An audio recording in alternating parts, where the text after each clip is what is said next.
이웃집 초등학생을 납치한 40대 유괴범이 구속됐고 경복궁 담벼락에 낙서한 이들의 무모함에 가뜩이나 추운 겨울 우리 사회를 더 춥게 만들고 있습니다. 우윤성 순천향대 경찰행정학과 교수 모시고 말씀 나눠보겠습니다. 어서 오십시오. 네, 안녕하세요. 네. 먼저 등교하던 초등학생을 납치한 뒤에 큰 돈을 요구한 40대가 붙잡혔습니다. 그런데 아이는 자력으로 탈출을 해서 놀란 가슴을 좀 쓸어내리게 했죠. 사건의 전말이 어떻습니까? 네, 이게 지난 19일 화요일입니다. 아침 8시 반인데요. 서울 도봉구에 있는 한 아파트에서 초등학교 6학년 여자아이가 학교를 가는 그 과정에서 아파트 엘리베이터 앞에 40대 남성이 아이의 입을 막고 흉기로 위협을 하면서 옥상으로 이제 끌고 올라가서 휴대폰을 뺏고 그리고 이제 그 기둥에다가 꽁꽁 묶었습니다. 그리고 난 뒤에 이제 범행 전에 이미 작성을 했었던 그 협박 편지를 그 아이의 휴대폰을 이용을 해서 찍고 그 어머니에게 전송을 했는데 그 내용을 보면 5만 원권으로 현금 2억을 가져와라. 그렇지 않으면 딸 볼 생각을 하지 마라. 경찰에 신고하지 마라. 이것이 이제 주 내용이었는데요. 그런데 어머니는 바로 이 상황에서 경찰에 신고를 했습니다. 근데 이제 아무런 반응이 없자 이 그 남성이 그 뭘 보기 위해서 아파트 바깥쪽으로 간 그 틈을 타서 이 아이가 그 너스레에 있는 그 테이프를 갖다 끊고 탈주를 했어요. 그래가지고 이제 그 납치 1시간 만에 집에 돌아와서 휴대폰이 없으니까 집에 컴퓨터를 이용해서 어머니에게 소식을 전하고 그리고 바로 이제 인근에 있는 그 파출소에 가서 신고를 해서 결국 이 남성을 추적을 했는데 이 남성이 아파트와 같은 그 주민이었다라고 하고요. 그리고 결국 이제 경찰에 검거가 된 사건입니다. 네, 천만다행 긴 시간 끌지 않고 검거가 되긴 했는데 범행 동기 빚 때문에 범행을 저질렀다. 무작위로 대상을 골랐다. 이렇게 얘기는 했습니다. 취재진 질문에 죄송하다. 이렇게 얘기했는데 이 심리 어떻게 봐야 될까요?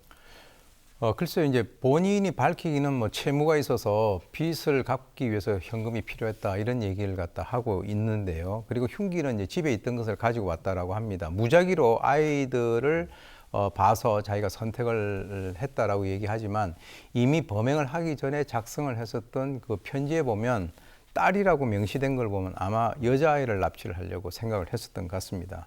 이 원래 이제 유괴 납치 범죄 같은 경우는 범죄 특성상 뭐 우발적인 것이 아니라 아주 그 치밀한 그 나름대로의 계획을 세워서 이제 하는 그런 범죄인데 아이가 탈출한 것을 나중에 알은 이 범인 같은 경우는 옷도 바꿔 입고 우산도 쓰고 나름대로 이제 자기 집으로 가는 그 과정에서 상당히 뭔가를 감추려고 했지만 결국 이제 검거가 됐는데요.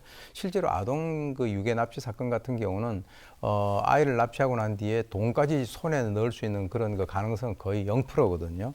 그래서 돈에 눈이 멀어서 이런 어리석은 범행을 저지른 것으로 보입니다. 네, 범행 당일이 19일 화요일이었는데 그날도 굉장히 추웠습니다.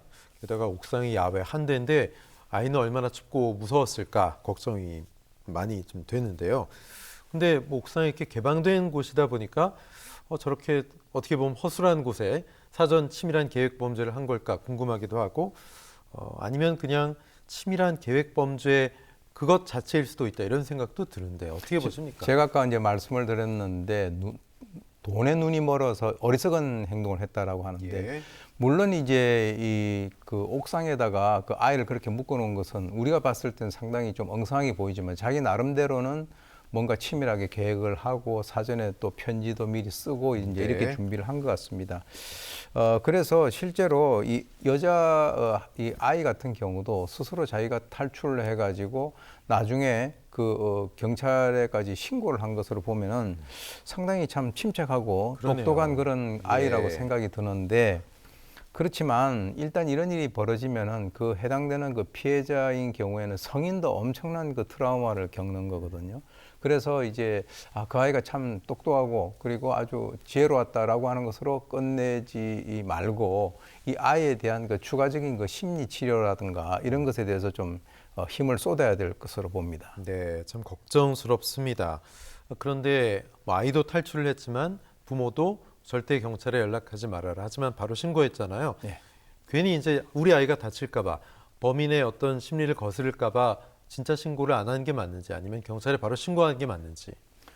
실제로 이제 이 어머니 같은 경우는 자기 딸의 휴대폰을 통해서 그 협박 편지가 왔기 때문에 예. 통상적으로 오는 뭐 어떤 보이스피싱 같은 그것은 아닌 것으로 판단을 한 것 같아요. 예. 그럼에도 불구하고 이 아이의 어머니는 바로 경찰에 신고를 했다라고 하는데 그것은 상당히 그 잘 대처를 하신 거로 봅니다. 그래서 결국 뭐 수순이 만약에 경찰에 알리면 아이의 목숨을 내가 없애겠다 이런 식의 어떤 협박을 하는 것이 통상적이고 아주 상투적인 수법이거든요. 네. 그러나 어차피 경찰에 신고를 하지 않고는 이것은 해결을 할 수 없다라고 하는 그런 측면에서 단 그 1분이라도 빨리 경찰에 신고를 하는 것이 필요하다 이렇게 봅니다.